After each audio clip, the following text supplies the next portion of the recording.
decrease in the purchasing power of the money. For example, way back in 2010, 1000 rupees is sufficient to purchase 1 month's grocery. But what about in 2021? The minimum 3 to 4000 is required to purchase groceries for 1 month.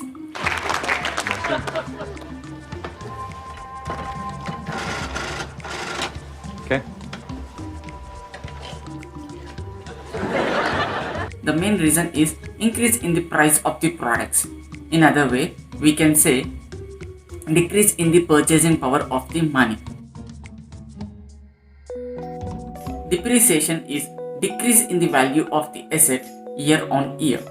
For example, you purchased a mobile phone.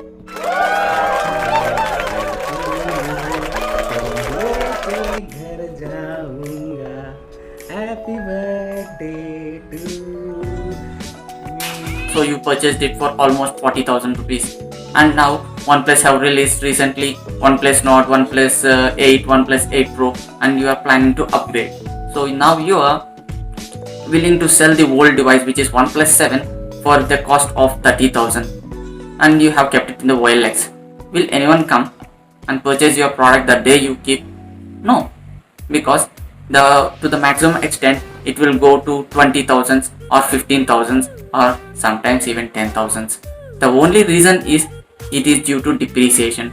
Once you purchased, the value of the asset goes on decreasing year on year. That is meant by depreciation. Appreciation is increase in the value of the good year on year from the time you purchase.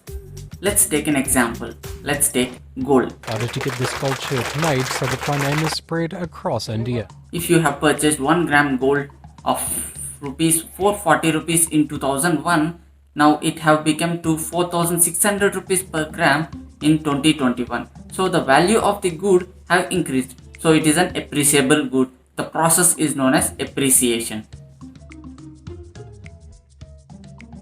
Now, what is the practical applicability of inflation, depreciation and appreciation?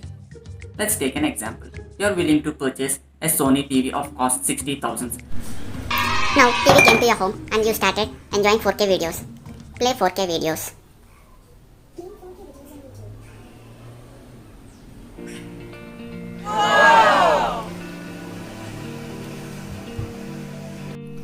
Now come back to the financial part. Let us consider there are two friends, Mr. Ram and Mr. Prakash.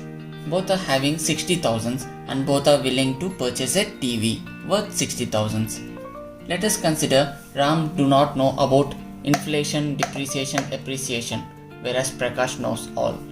Now what did Ram do is he went to a TV showroom and brought a TV worth 60,000 rupees. On the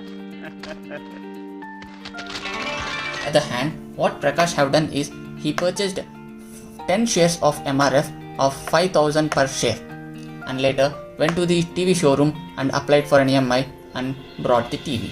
Both of them have brought the TV on 11/2/2010 and both of them enjoyed the TV. Later, Prakash is kept on paying EMI. After 1 or 2 years, he have repaid the entire amount. Okay, as the time passes, as TV is a depreciable asset, what happened? TV have become zero as after 10 years. Okay, both of them are again planning to purchase a new TV. Now let us check out what happened. Anything asset left with the Ram? No, zero. What is the asset left with the Prakash? TV became zero, but what about his shares which he have invested then? 10 shares, which is 5,000 per share. Now it is 80,000 per share. Okay, he have purchased at 5,000 per share. Now it is 80,000 per share. 10 shares. So his asset is 10 into 80,000. So what happened? 80,000. We have an asset of 8 lakh rupees. What about Ram? Zero. What is the additional amount Prakash have paid for TV? Just 10,000 rupees. Okay. Just he have paid 10,000 rupees additional, but he have generated an asset of rupees 8 lakhs in this 20 years. What did the Ram generate? Nothing. So this is why we need to know what is inflation, what is depreciation, what is appreciation, and what is stock market. If you are interested in the stock market, you can contact me. Thanks for watching.